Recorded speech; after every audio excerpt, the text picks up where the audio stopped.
tunaenda kuzungumzia vitu muhimu ambao unatakiwa ufanye kabla ya kulala ili uweze kusinzia haraka ukiwa kwenye chumba chako. Karibu TZT.com. Kama ni mara yako ya kwanza usisahau kusubscribe. Jina langu naitwa Nesia. Vitu ambavyo unatakiwa uzingatie kabla ya kulala, cha kwanza ni nguo unazovaa. Tai, hakikisha hulali na tai. Hakikisha hulali na soksi. Labda kama usilali na soksi. Hakikisha haulali na nguo za ndani. Nguo ya ndani ya aina yoyote, iwe ni bra, iwe ni underwear, iwe ni boxer, usilale na hizo nguo za ndani.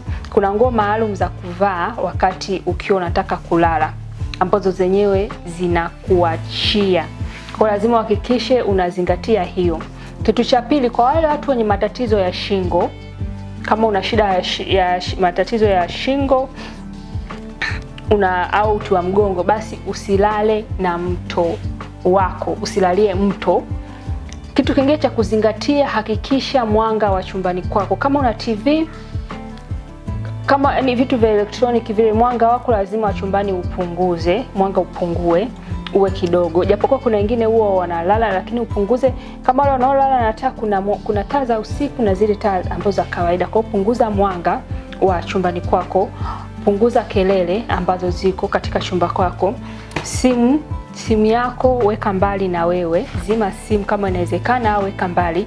Usiingie kulala ukaanza scroll simu, hii itakufanya ushindwe kupata ule usingizi. Na TV izime, yani kwa sababu inapofika ile muda ambao unataka kulala, ubongo huo ukishaona mazingira ya hivyo, basi utaupa taarifa ubongo wako kwamba natakiwa nisinzie. Lakini ukiweka hivi vitu vyenye light hivi, simu nini, zinafanya ubongo wako uendelee kuwa active. Kwa hiyo utakufanya sana wale wenye matatizo ya usingizi ushindwe kuweza kusinzia, ushindwe kuweza kulala vizuri, kupata usingizi. Unajikuta umekaa masaa kitandani bila kupata usingizi. Lakini kingine ambacho natakiwa uzingatie ni mashuka yako. Jitahidi kubadilisha mashuka yako unayokuwa unalalia, kuondoa vumbi. Hii ni kwa ajili ya ile afya yako ya mapafu, lakini vile vile hata ule utulivu wa akili. Lakini kingine cha mwisho ambao unaweza kufanya ni kwamba kuna mazoezi machache yale ambayo yanaweza kukusaidia muda huo ukaweza kusinzia. Ukiwa unataka kusinzia, uhitaji mazoezi ambayo yatakufanya ushindwe ambayo yatakuchangamsha sana mwili. Tunafanya hayo mazoezi ya cool down, kushusha mwili wako unaenda kulala. Kwa hiyo hapa nitaonyesha na mazoezi nao machache kama matatu ambayo unaweza kuyafanya ule muda ambao ukiwa unahitaji kusinzia. Kuna video nyingine ambayo nimeelezea mazoezi ambayo unaweza kuyafanya yakakusaidia uweze kupata usingizi. Hayo mazoezi unaweza ukayafanya muda kidogo, lakini haya sasa hivi unayafanya huo muda ambao unaelekea kusinzia. Zoezi ambalo unaweza ukalifanya la kwanza ni la shingo, ambao unaleta shingo yako hivi na kurudisha huku, unaleta hivi na kurudisha huku, unaleta hivi na kurudisha huku, unaleta hivyo na kurudisha huku. Lingine ambalo tunaweza kulifanya linaitwa hand pumping. Unaweka hivi, lakini unaweza ukaegemeshea kitu hapa. Unaweza ukaweka kwenye meza au ukaweka kitu unaegemeshia mkono wako hivi, kwa sababu ni muda wa kulala, huhitaji kutumia nguvu nyingi. Kwa hiyo unakunja mkono wako hivi na kurudisha. Unakuja tena na wa huku nao unakunja ngumi hivi. Hii inakuwa ina pump damu vizuri. Unajua mishipa mikubwa iko hapa. Kwa hiyo ina pump damu yako vizuri. Lakini lingine la mwisho sasa, hii tukiwa tumeenda kulala, ni ili deep breathing. Yani Kiswahili chake ni ile kuvuta hewa ndefu, inaitwa hewa ndefu.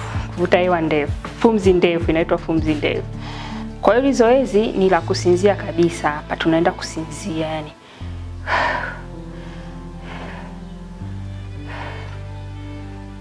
unapumua namna hiyo. Na hayo ndo mazoezi na tips ambazo zinaweza zitakusaidia uweze kulala haraka unaweza kuangalia video nyingine ambayo nimeelezea mazoezi mengine atakayokusaidia kupoza mwili wako na kusaidia kuweza kupata usingizi. Lakini kuna video pia ambayo nimeelezea kuhusu kuamka, jinsi unavyotakiwa kuamka. Na natumai utakuwa umejifunza kitu. Kama utakuwa na swali, comment hapo chini, mimi nitakujibu. Usisahau kunifollow katika mitandao yangu ya kijamii, Facebook, Instagram, Twitter na TikTok. Njoo kule tujadili, tuchati, tuweze kuongea zaidi. Na vile vile ukitaka kusoma nakala nyingi, nenda kwenye tovuti yetu tz2.com/swahili/blogs. Ni ya Kiingereza na Kiswahili. Kwa unaweza ukachagua lugha ni ya Kiswahili ukaweza kujifunza vitu vingi zaidi. Na hii video kama imekufunza, kama kuna kitu umejifunza, basi mtumie na mpendwa wako, rafiki yako, ndugu yako, jamaa yako, mtu yoyote aweze kujifunza, kwa sababu ni elimu ya bure. Ningependa iwafikie wengi. Sharing is caring. Na kupenda sana na kujali sana. Angalia video hii hapo uweze kujifunza zaidi. Bye bye bye.